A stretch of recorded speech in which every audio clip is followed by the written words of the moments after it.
അവിടെ വെച്ച് തന്നെ അകത്തോട്ട് കൊടുക്കുക. വഴിപാടായിട്ട് എൻ്റെ മോൻ സമർപ്പിച്ചതാണ്. അക്കാര്യത്തിലൊന്നും ഒരു കുഴപ്പമില്ല. അത് യോഗദണ്ഡൻ്റെ കാര്യത്തിൽ എനിക്ക് പൂർണ്ണ ഉത്തരവാദിത്തമുണ്ട്. അവിടെ നിന്ന് രാത്രി 11 മണിക്ക് ശേഷം നട അടച്ചതിന് ശേഷം അതെടുത്ത് വെളിയിൽ വെച്ച് ചെയ്ത് പിന്നെ വിഷുവിൻ്റെ അന്ന് രാവിലെ അതവിടെ കൊടുത്തു. ഇത്രയേ ഉള്ളൂ. മാലയ്ക്ക് വേറെ കുഴപ്പമൊന്നും, അതൊക്കെ കഴുകി വൃത്തിയാക്കി കൊടുത്തല്ലേ ഉള്ളൂ. അല്ല വേറെ യോഗദണ്ഡന്റെ തകരാറ് അത് മാനുവൽ വായിക്കണം. വായിച്ച് നോക്കിയാൽ മതി. 116 പേജ്. ഈ യോഗദണ്ഡന്റെ അത് ഞാൻ ചോദിക്കട്ടെ, മാനുവലിൽ എന്താ പ്രശ്നം? മാനുവലിൻ്റെ എവിടെയാ ലംഘനം?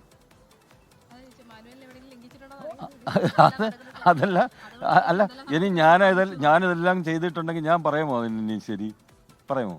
അപ്പം അങ്ങനെ ഒരു എന്നുവെച്ചാൽ ഇത് വളരെ മോശപ്പെട്ടൊരു മാധ്യമ പ്രവർത്തനത്തിൻ്റെ ഭാഗമാണ്. നിങ്ങളൊക്കെ ചെറുപ്പക്കാരാണ്, ഞങ്ങളൊക്കെ അധികാരത്തിൽ ഇരുന്നിട്ടുണ്ടാവാൻ ചിലപ്പോൾ ചില കാര്യങ്ങളൊക്കെ ഉണ്ടാകും. എല്ലാം കള്ളന്മാരാണെന്നുള്ള മട്ടിലോ അതല്ലെങ്കിൽ അങ്ങനെ ഒരു പിന്നെ മോശത്തരത്തിലേക്ക് നമ്മളെന്തിനാ എത്തിക്കുന്നത്?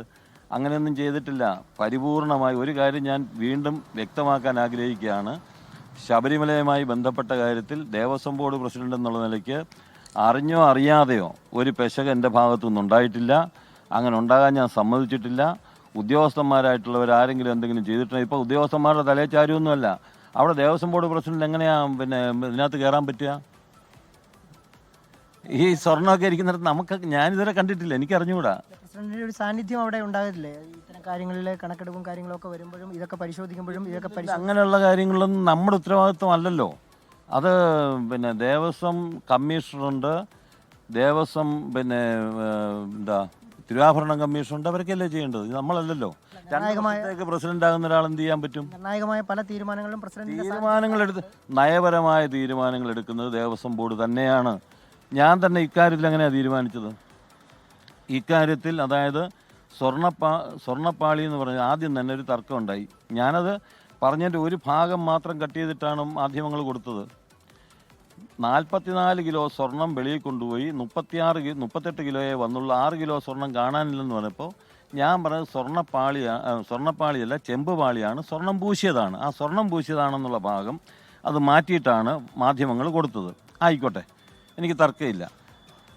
പക്ഷേ ഇക്കാര്യങ്ങളിലും നമ്മളെടുത്ത തീരുമാനം എന്താ? ദേവസ്വം പിന്നെ തന്ത്രിയുടെ നിർദ്ദേശാനുസരണം ഇങ്ങനെ ബാംഗ്ലൂർ വ്യവസായിയായിട്ടുള്ള ഉണ്ണികൃഷ്ണൻ പോറ്റിയെ ചുമതലപ്പെടുത്തുന്നു. അവിടെ സാധാരണ ചെയ്യുന്നത് സ്പോൺസർഷിപ്പാണല്ലോ. അങ്ങനെ ഓരോ സ്പോൺസർമാർ വരുമ്പോൾ അത് ചെയ്യിക്കാറുണ്ട്.